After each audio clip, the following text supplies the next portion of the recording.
What's up, friends? It's Haley, aka Bird, and you are tuning in to the Give 'em the Bird podcast. This podcast is all about challenging what it means to be healthy and fit. It's about celebrating sustainable behavior change and non-scale victories. And most importantly, it's about giving the bird to the diet industry and societal expectations of body size. Why? Well, because at the end of the day, you have an entire life to live that does not require your body look a certain way. Thanks for tuning in. Now let's give 'em the bird. Hello, everyone, and welcome back to another episode of Give 'em the Bird podcast. My name is Haley, aka Bird. I'm a weight-neutral health coach and certified intuitive eating counselor. And on today's episode, you all get to hear from the amazing Angela Beaulieu. Angela is an ACE certified personal trainer and precision nutrition level 1 nutrition coach who has been in the health and wellness industry for over 10 years. She's also certified in spinning, TRX, and is a Lululemon legacy ambassador. Angela spent over a decade hating the body she was in and was fearful of food. Ditching toxic diet and fitness culture beliefs and letting go of perfection saved her life and her marriage. After coming to grips with her disordered eating and body dysmorphia, she decided to make her mess her mission, to help other women ditch the toxic diet mentality and truly believe their worth is more than any number. Her fitness and health coaching programs empower women to break through limiting beliefs, learn to trust their badass bodies, and stop fearing food so they can start living life to the fullest. Angela believes that there is no one way to eat or move, that all bodies are worth loving, that when your mind is right, everything else follows, and if you're not having fun, then something is wrong. We jam-pack so much goodness into this episode, and I think that you are all going to love the shit out of it. Angela starts by detailing her experience with an eating disorder. So I just want to give a content and trigger warning for anyone who might be struggling with an eating disorder or in the recent stages of recovery from an eating disorder, or anyone who feels like their relationship with food, movement, and their body is in a fragile place. You might want to skip this episode or at least skip like the first half of it. If you do listen to it, I encourage you to listen to it when you feel like you're in a safe and supportive place, somewhere where you don't have to like just go back out into the world and act like nothing is wrong in the event that you do feel a little bit triggered. So keep all of those things in mind. I do think though that her sharing her experience I know for me, it felt really relatable and I felt very moved by it. So I do encourage you to listen to it if you're in the right place to. After Angela talks about her experience, it leads into so many other things. We discuss how eating disorders don't have a look and how this idea that they do really keeps people from seeking out support that they need. We talk about what her idea of health looked like in the past versus what it looks like now. She details the 4 things she believes keep women stuck in diet culture, which she lists as comparison, fear of weight gain or fat phobia, unrealistic ideals, and not knowing what to do.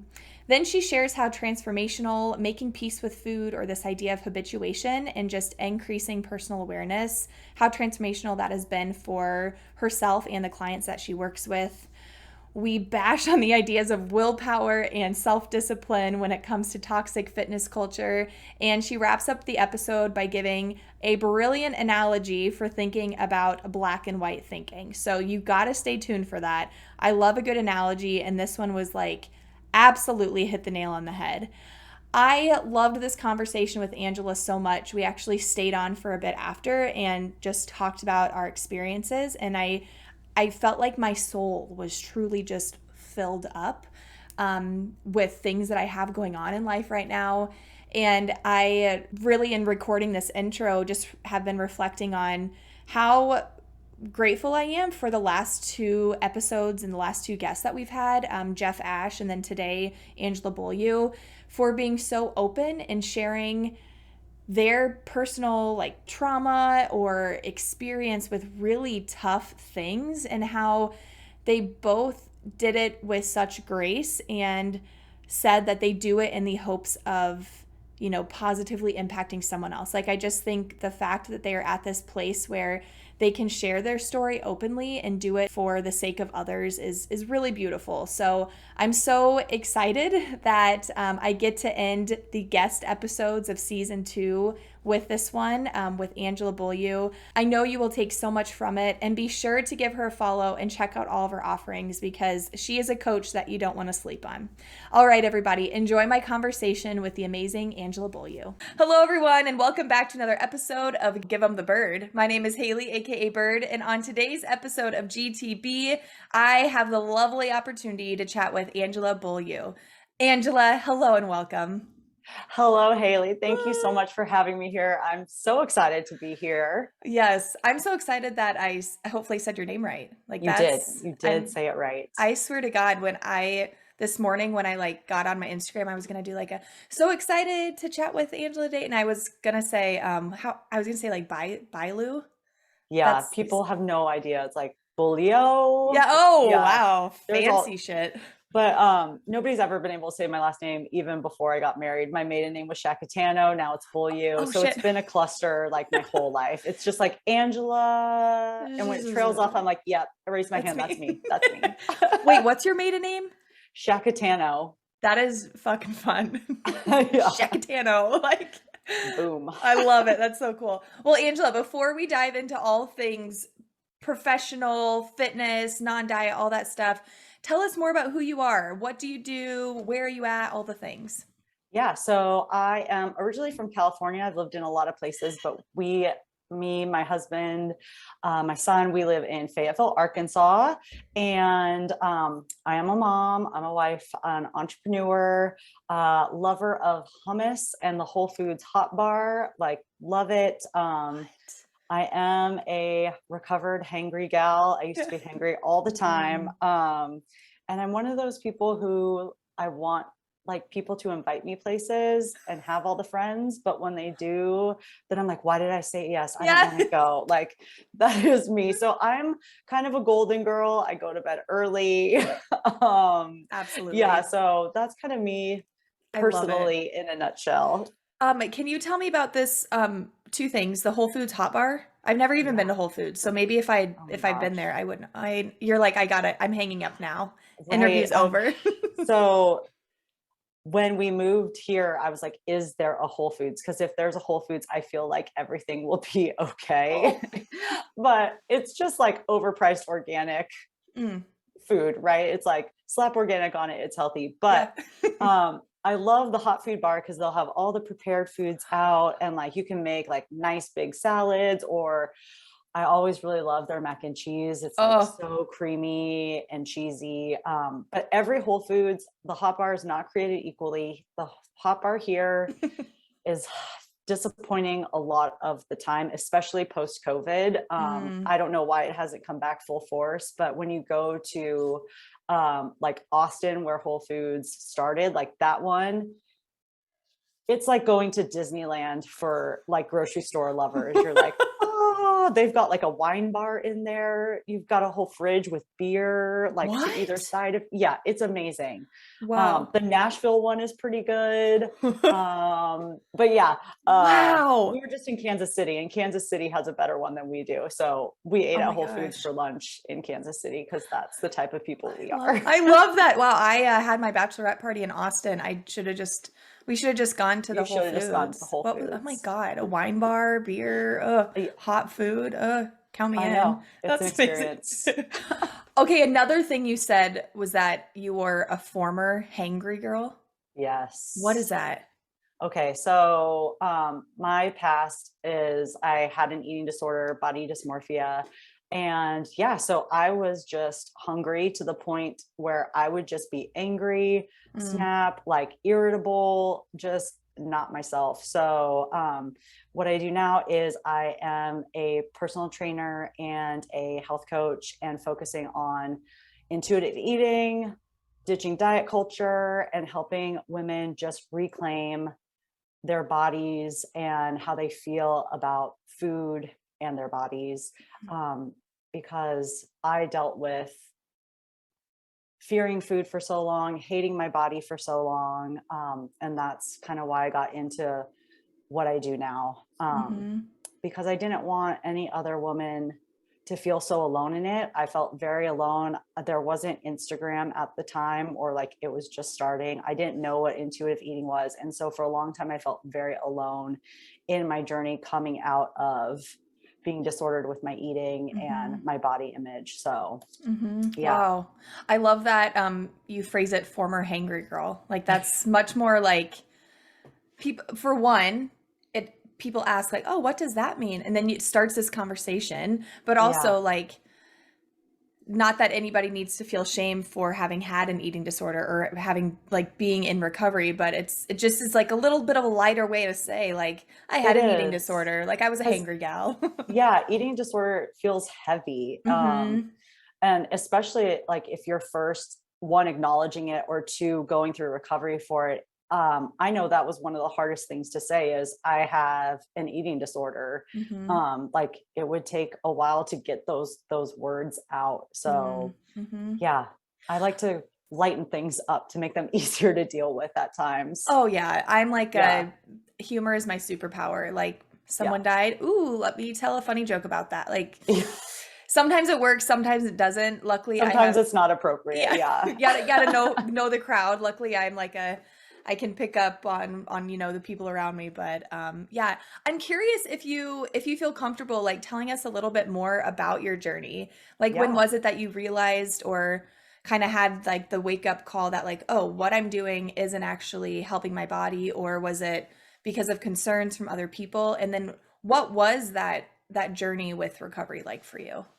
Yeah. So I would say I probably started the disordered eating and working out in high school. Mm. Probably, I don't know if it was my junior or senior year, but I was on swim team. And I remember I would come home, I would basically eat a whole dinner worth of snacks. And then after swim practice, I would then do like Taibo. Taibo was Mm. big at the time, or like some I've step done Taibo. aerobics thing. Yeah.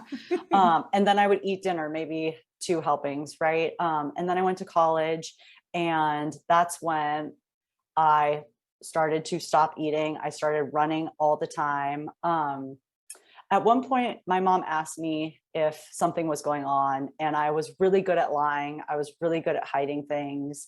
Um, and then eventually, I did start purging Mm. after eating too much. But when it really all came to a head was after I got married. So, like a lot of women, I was like trying to, what is it, shedding for the wedding or Yeah. whatever the thing is. So it was like I would work out 5 a.m., go to the gym, only eat my protein bar, like maybe do another workout, eat very little throughout the day.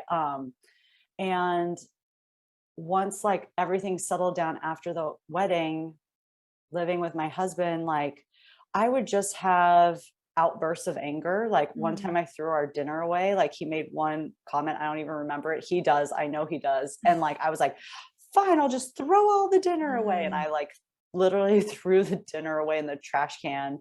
And then I would weigh myself and immediately would spiral me into I work out so much. Why am I still so fat? And I mean, I wasn't fat at all. Mhm. But I didn't look like skin and bones either.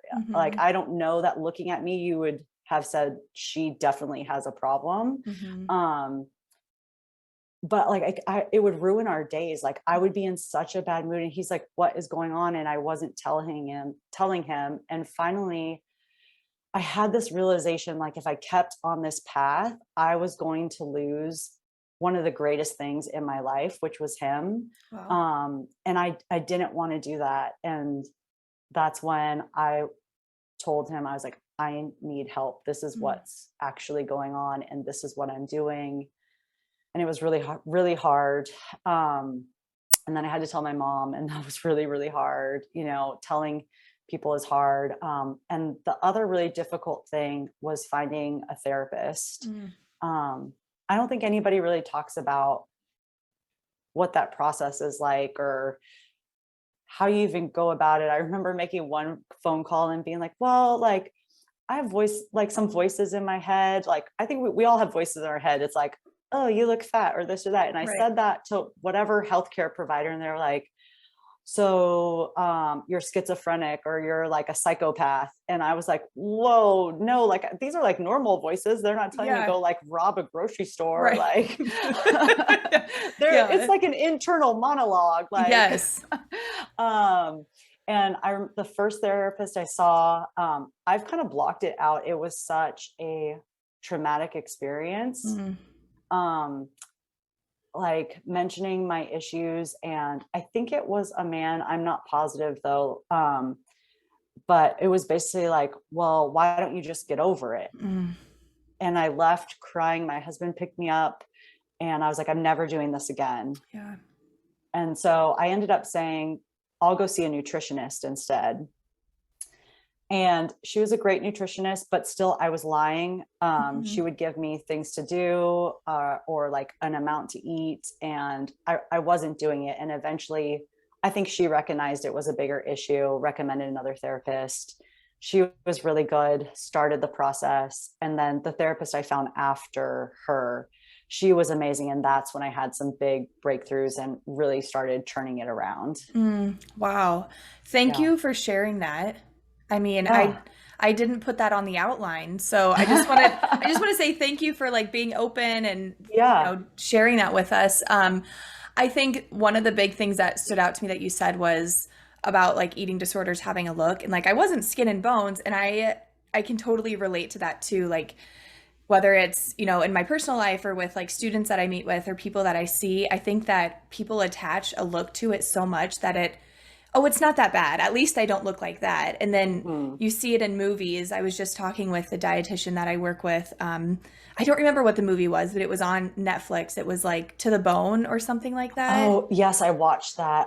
I forget what it's called too, but yes, I know Yeah. exactly what you're talking about. And we were just talking about how that movie portrayed eating disorders like so poorly to the extreme. And she even said like as a result of that, the amount of people who were participating in like eating disorder behaviors, it's like it actually gave people these like new ideas of ways to, you know, have a disordered relationship with food, and that idea of you have to be skin and bones. It's something that Yeah. drives me bonkers, and I think it prevents outside people from supporting you, but it also prevents us from supporting ourselves because it's like I'm not that Right. bad yet. It's Like, not that bad. I don't have to be mhm. hospitalized. And Yes. that thought like went through my head. It's like, well, I don't need to be hospitalized. It can't be that bad. And Mhm. the fact of the matter is an eating disorder does not have a look. It does not have a color. It does not have a gender. And I Mhm. think that's something also we tend to think it's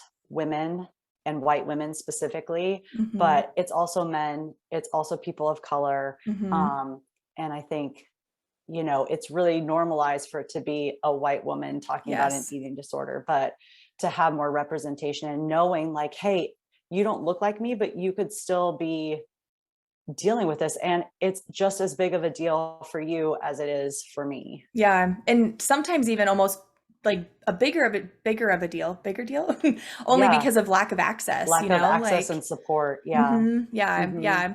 So all that to say, thank you so much for opening up with that and sharing it, because I do think that having those conversations and like people sharing their story, and even the whole idea of like just because someone doesn't go to treatment in a hospital setting, like they didn't have an eating disorder. And it's like, no, recovery can look like one-on-one with a therapist. It can look like one-on-one with a dietitian. So eating disorders don't have a look, therapy or recovery doesn't have a look either. So thank you. I love vulnerability, and I got the chills like 4 times and almost started uh, crying. So well, I think like that's how we learn. We share and mhm, we start to see ourselves in each other's experiences, even though they're not the same. mhm, They're so relatable, and my story is so much of why I'm doing what I'm doing. So it is like mhm, making my message, and what's kind of been the mhm. backbone behind everything that I do, and why I do certain things that I do. Yeah, I love that. Making my mess into my message. So, with that in mind, tell us now more about what health and fitness and like taking care of yourself looks like both for you personally, but also for your clients and the people that you work with. Yeah, so health, before I would say healthy, I thought it was associated with skinny, weighing myself daily. At the gym, it was harder, better, faster, stronger, like Jillian Michaels, like totally like worshiped her. I would ran all the time, Beachbody, cutting out the Self magazine models. Like that is how I used to see health, avoiding sugar, all of those things. And now healthy to me means honoring, honoring my hunger, honoring my energy, honoring my space and my boundaries. And because before, when it's just for an aesthetic, just for that goal, there was no honoring. Like I would be tired, but it would be like, nope, got to get to the gym. I would be hungry, but it was like, no, you can't have that. So now I think being healthy is all about honoring. And with my clients, yes, we're talking about food, we're talking about exercise, we're discovering what foods you have rules around, where do those rules come from?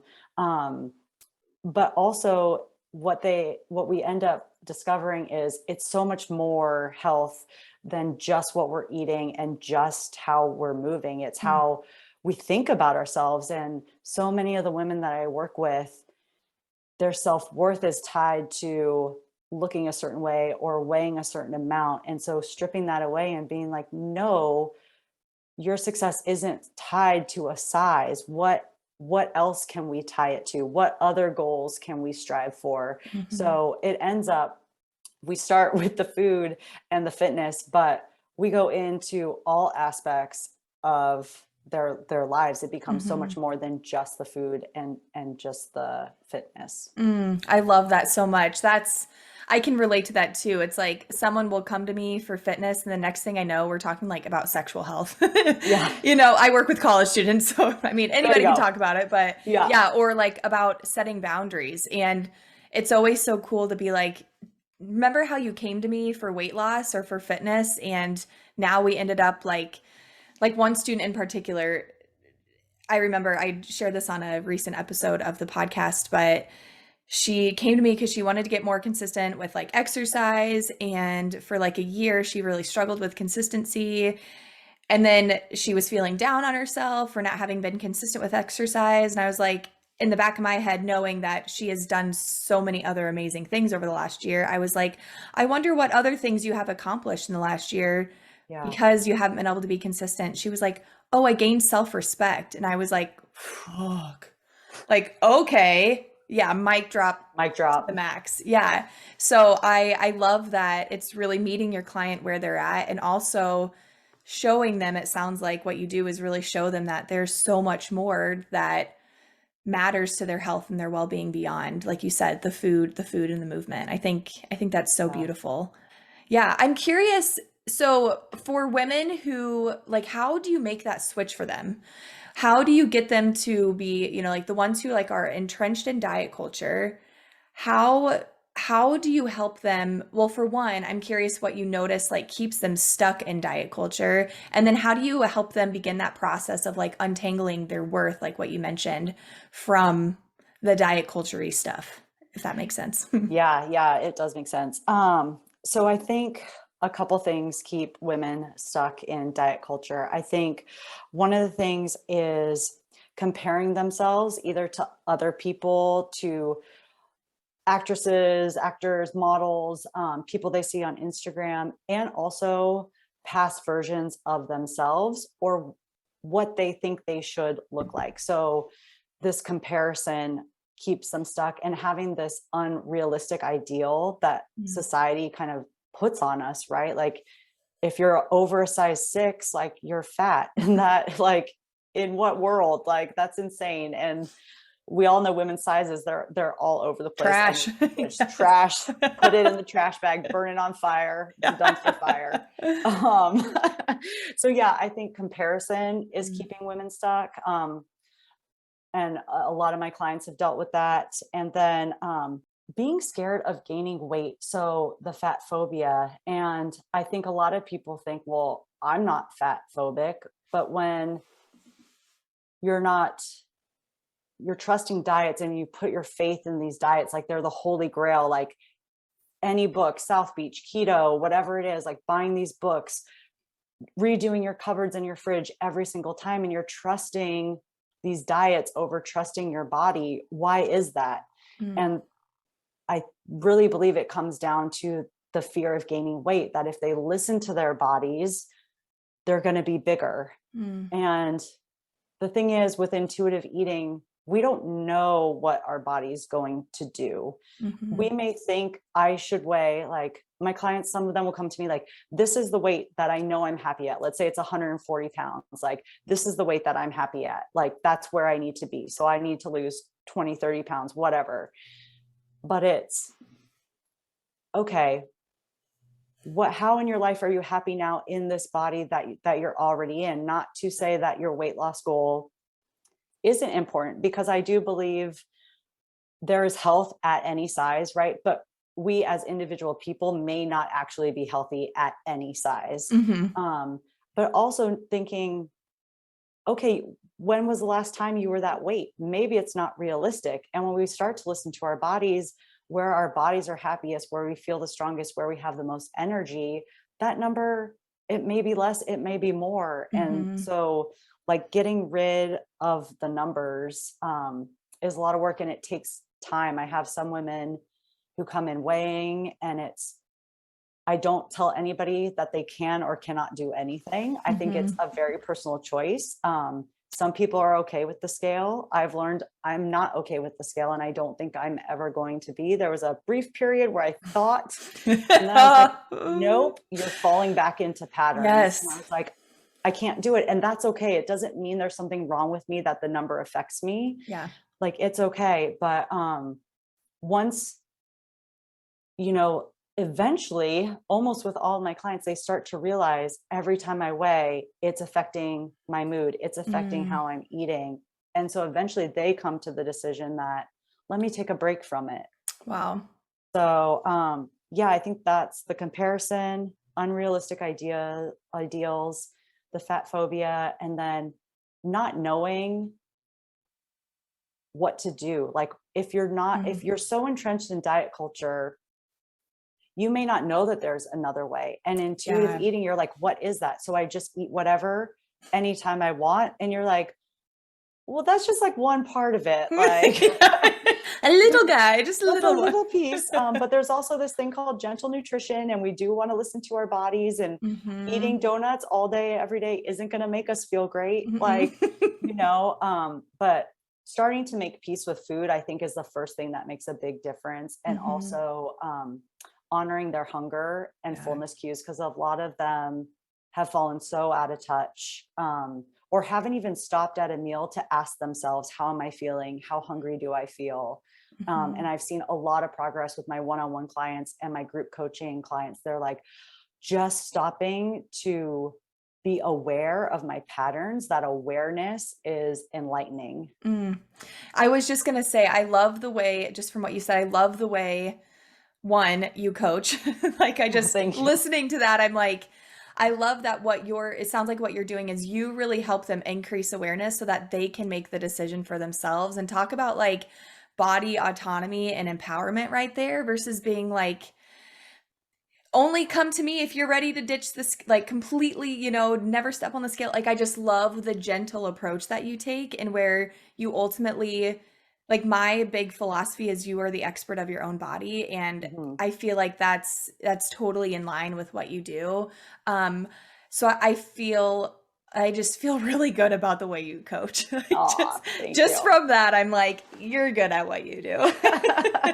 I'm curious what have been, for women, like, what have been some of the transformations that you've seen with them, or some of, again, this might be hard to recall, but even in your own life or in the lives of your clients, like some of the big aha moments, like what maybe helped to spark those? Like you mentioned, the being able to just pause and check in with myself, or I know the making peace with food a lot of times with folks is huge, because they're like, I bought the Cheez-Its and I allowed myself to eat them, and they were able to stay in my cupboard for a week. Like, what the hell? I used to only be able to, I would eat them all in one sitting. So I'm curious if there's like any aha moments that come to mind for you, either personally or with your clients. Yeah, I think personally, and I've seen it with my clients also, is taking those off limit foods and making them not off limit. So it's, I'll always introduce it to people like, okay, we're going to try this thing. It's called habituation. Mm-hmm. And we're going to put these foods in front of you. And the idea is the more it's around us, the less we feel like, oh my God, I don't know when I'm ever going to get this cupcake again, or these cookies, or these chips, whatever the food for them is. And I kind of describe it like, just think you're like Lucy at the chocolate factory. Like at first you're like, yes, I want to eat all the chocolates, right? But you know, if you did that day after day, like you'd be like, I never want to see, smell, touch chocolate again. And so I kind of like use that example, I love that. because it can seem really scary. And sometimes people are ready and sometimes not. I know for me, when my nutritionist is like, okay, you're going to add back in all the foods that you haven't had for so long and see what you truly like. Mm.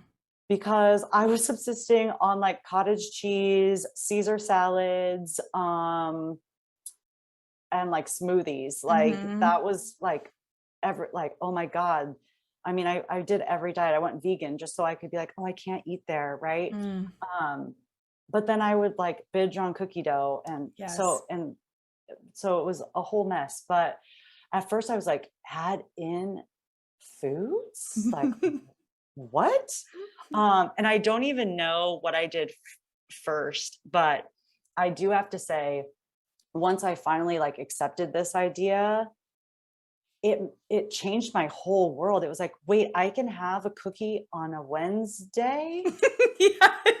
And then when I go to make cookies with my son, I'm not shoveling cookie dough into my mouth crazy and then feeling sick, feeling guilty, feeling like I want to throw up, like what?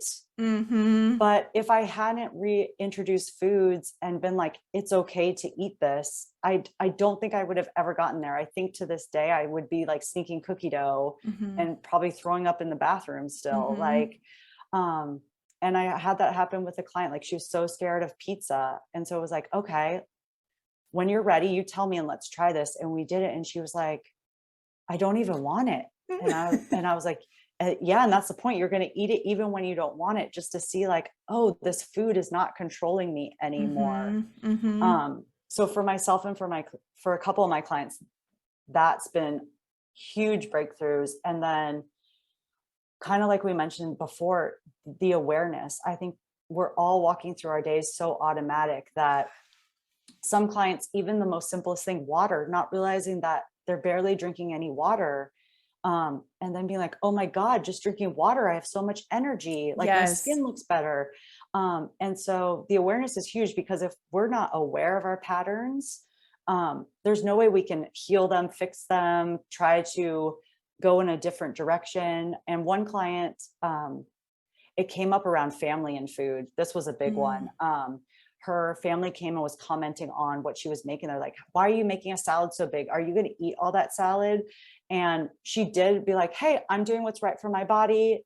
Like, why do you care so much? But it turned into an argument, right? And Wow. it went negative. And so we coached through it. Like right after it happened, she was very upset, but realizing it was her aunt, was the one that was kind of pushing up against her.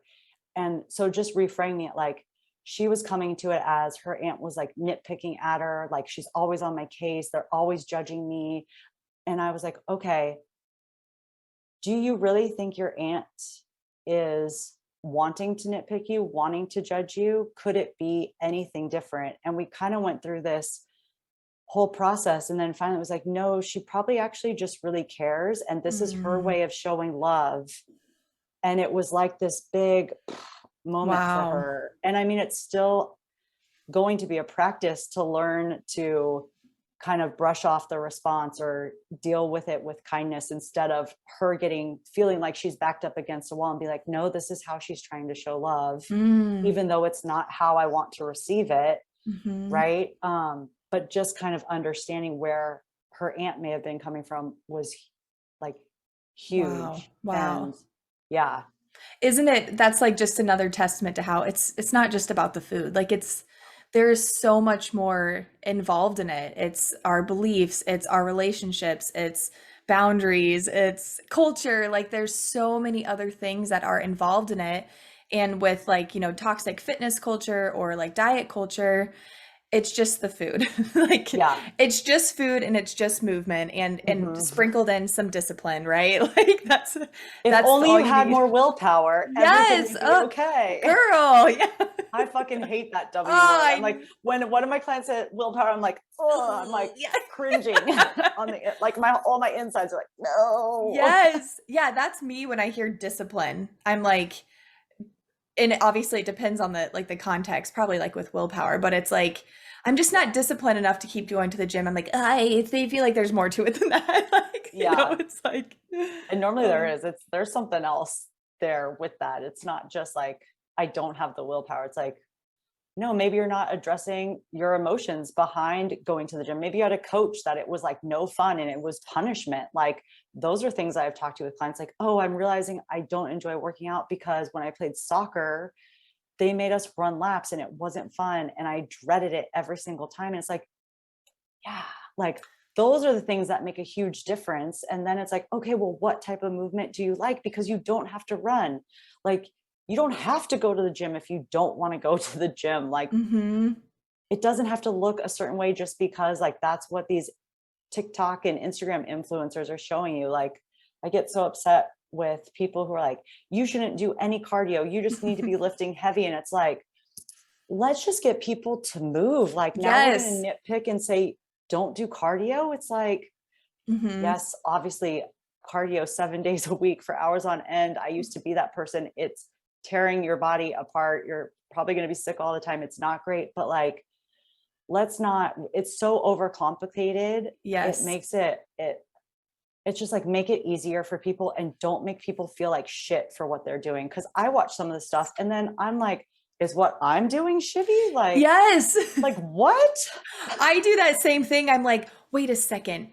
The 19-year-old Jenny who goes to college, like she knows more than me. I'm doing it wrong. She has no degree or certifications, but I'm like, it's that total imposter syndrome. And I think it's because like when we hear like the black and white mentality or like the absolutist mentality when it's like this is the exercise you need and then the people that Yeah. actually know what they're doing they're like well it depends. I mean it just That's my really answer for everything. It depends. yeah or it's like well let me look into it and get back to you. Like I feel like Yeah. that's when I knew that I was comfortable with myself when I could be like I don't have the answer but I will look into it get back to you or Yeah. yeah I can't give you a definitive answer on that. Like that's Yeah. yeah. You um mentioning the black and white too, it just made me yeah. think, I think that's a big part of people being stuck in diet culture Mm. as well, because it's very like, I need to be perfect, this idea of perfection. And if it's not this way, then it's, what is it? Right. Mhm. And a lot of my clients with, oh my God, but I overate at that one meal. And once they realize like, oh, it's just one meal, I can just make the next best decision. Mhm. And I like this analogy. I'm pretty sure I saw it on a meme somewhere. It's not an Ange All original. I all the wish it was best. though. I should say no. I came up with this. It's an You came amazing analogy for all or nothing thinking. But it's like if you're driving your car and you get a flat tire, what do? Right? You call AAA or you get out your spare tire. Like Mhm. you fix the tire, right? You don't go and get a knife and stab your other three tires because that one Oh, popped. But when we say, oh, I missed a day at the gym, there goes the week. Oh, I had a yes. cookie. I might as well eat pasta and have all the wine and dessert and whatever. Like we're popping all of our other tires instead of Mhm. saying like, oh, wait, it's just one thing. Yeah, I like still it got three mhm. other tires. And like, why do we want to pop all those tires? Tires are expensive. Like nobody wants to pay for more than one tire, but we're willing to just be like, I messed up once, fuck it all. And it's like, Mhm. no, lose the fuck it mentality. It's just one thing Yes. happened. Like it doesn't make you good or bad. Like it Mm. just happened and we can learn from it. Like, why did you overeat at that party? Oh, you felt super uncomfortable. Oh, you didn't eat beforehand. Oh, like let's try something different the next time and see what happens. I love that analogy, and I've never heard it before, so it is an Ange Okay, original. it's an Ange Yeah. original then. Trademark. Yeah, like TM. TM. Yeah. Oh, that is so true though. And I think that that's why a lot of the people that a lot of students that I meet with, they're either like 1000% on a diet and going to the gym every day and like on the grind, hustling, blah, blah, or it's the exact opposite. And they're like, yeah, binging and overeating, and that has a place and time, obviously, but like it's not out of respect for their body, and Right. they're not interested in moving at all. And so it's totally like that black and white thinking, and it's all about like finding that middle ground, like what you help people to do. It's like I like to say Yeah, the failing gray. forward, or like Yes. yeah, I it's like like it's that really one not too. not a fail, it's just a learning opportunity, It's right? just So feedback. Failure is just feedback. yes, Yeah. failure is feedback and turning my mess into my message. Like, And feelings are flashlights and yes, keep and adding them in there. not popping on my tires. Like, Not going to pop our tires anymore. I love this. I'm gonna make a bunch of memes out of this. Just like I I love love all of it. these things. That's so good. So you also offer do you do personal training and like group fitness, or tell us more about that? Yeah. So I turned our garage into a gym. Hell yeah. And so I take one-on-one clients virtually, in person. COVID kind of I was like, how do you do this online thing? And then had to figure it out with COVID. And so, Mhm. yeah, now I have clients that come to my gym. I also have clients in Boston. When my clients travel, we can still Wow. train. So that's awesome. And then I'm a spin instructor. So I teach at a gym here a Nice. couple of times a week. And then I do one-on-one health coaching. And then I also have a group program that's 12 weeks. It's called Eat, Move, Thrive. Yes. And right now I have 6 amazing women in there, and I'm going to run that again in September. Oh, So cool. looking forward to doing that again. Mm. Yeah. I love that. Don't you love the group? Like I love group coaching. I Yes. just am like starting it on the GTB side, but like I've done it in my full-time job with Yeah. college students, and like group coaching is just so much fucking fun. I think it's great. Like, because every group is different. I'll say that Mhm. every group is different. But what's so cool to me is that these women come into it and like, kind of like, what's this going to be like? And then people start sharing and they're like, I felt that way too. I thought I was the only one. Oh my God, you're struggling with that. So am I. And so it's like this, oh, I'm not alone in this. And then they're there to support. And the women right now, like all the women that I've ever had in the program have always been supportive, but like, they are just like, Mm. and I love it. They're just supporting each other and sharing. And it's so cool Mm. to see, because yeah, we learn the most from others. And I think that that part of not feeling alone is so big after 2 years of probably everybody feeling very alone with COVID, and then coming out and everybody's like, I need to lose weight. I need to this. It's like, everybody calm down, everyone.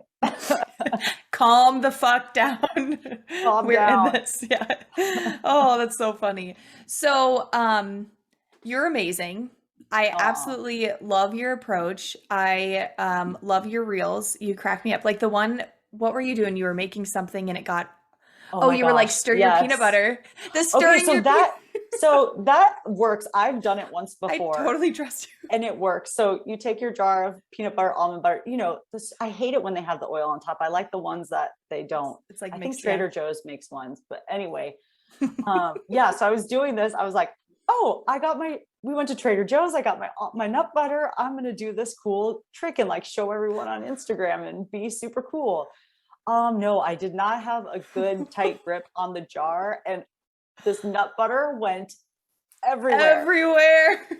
everywhere in the world that it could go. I was like, oh my God. And then I was like, this is perfect. I'm putting this up because this Oh, is yeah. hilarious. That's And this quality content. That's what we quality, need to see. quality content right Oh there. my God. I think that was the day where I think that might have been the day where I was like, it's time to email Angela back. Like it's time, like That's the I real need her on the minute. podcast. Yeah, it's so good. Well, I love everything you do. I love your message. I love your approach to like to food and to fitness and just health in general, and your approach to coaching, like meeting clients where they're at, letting them be the ones that like you're really just there as a guide. Like I think that's the most beautiful thing. And talk about like empowerment. The way that you coach is such an empowering way versus just like here's the framework, here's the guidelines, do these things. Like you absolutely acknowledge that each individual is different. And I can tell now, knowing more about you and your story, I understand it. Like I understand why you coach the way that you do, because that's probably something that you know, like in recovery is different for everybody, and eating disorders are different for everybody. So I feel like you've taken that, you really have taken that mess, that mess. And Life is messy. It's okay. It is so right? messy. It's okay Yeah. for it to be messy at times. Yes. And you've absolutely made the most of it by letting it inform the way you coach. And I just think that's so beautiful. And I'm so glad that I was able to connect with you.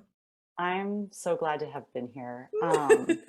Oh, there's one thing that I did forget to mention that I do and is coming out. So I'll plug it because I just forgot to. But I have an online workout platform. It's called Ange on Demand, and the workouts are anywhere from 10 to 45 minutes, I think is the longest one. But yeah, and it's just online. So that is dropping in a week or two, maybe. Oh my so gosh. in August, whenever this airs, sometime in August, but I'm going to be running a summer sale on it. So because I do believe even with fitness, like honoring our body during the workouts is so, so important. So yeah. Yeah, I saw you posted about it today and I was like, oh my God, we got to talk about this. Like, and then like, I almost forgot. That's okay. That's okay. So that's when you like you have like so many things in your head and like, I do this and that. And yeah. I know. I feel that on an absolute daily basis. That's why I like have to have my like computer sticky note right here, like right where I'll see. Otherwise I will forget all the things. And I still sometimes forget all the things. Yeah. Before I let you go, will you let us know where we can find you? Like, on the interwebs. On the interwebs. All right. So you'll have to spell this out somewhere. I will. I'll put it all in the show notes. Yeah. Yeah. My website is angelabeauliecoaching.com. I can spell Beaulieu if you want. It's BEAULIEU. And then on Instagram, it's Angela Beaulieu. So that's where you can find me. Yay. Thank you again, Angela. This was so much fun. And you're just great. And you're just a breath of fresh air to have in the space. Well, I think you're great. And I feel so honored to be on here. I told Haley before, I was like, I'm like kind of fangirling because I think you're amazing. And now we're real life friends. We're real life friends. That's like my favorite thing about the podcast is when like I connect. Oh my gosh, is that your dog? Yes. I just saw a little critter just walked in. He's a cutie. Yes. That's my favorite thing is when I'm like, I think I'm going to like this person. Like I jive with them on Instagram and then I meet them and I'm like, oh, I really like this person. And then I'm like, but you don't live in Iowa. Like that makes it so difficult for me, you know? See, but it's like diet culture. It's so bad, but it's bringing together good people. So there's always a little silver lining. Look at that's so beautiful. Look at it. Oh, I love it. Single tear. Thanks for tuning in to another episode of GTB. If you're enjoying this podcast, feel free to head on over to Apple Podcasts and rate, review, and subscribe. You can also share this podcast on Instagram and tag me at Give 'em the Bird Podcast. I will see you back here next week for another episode, but in the meantime, go give 'em the bird.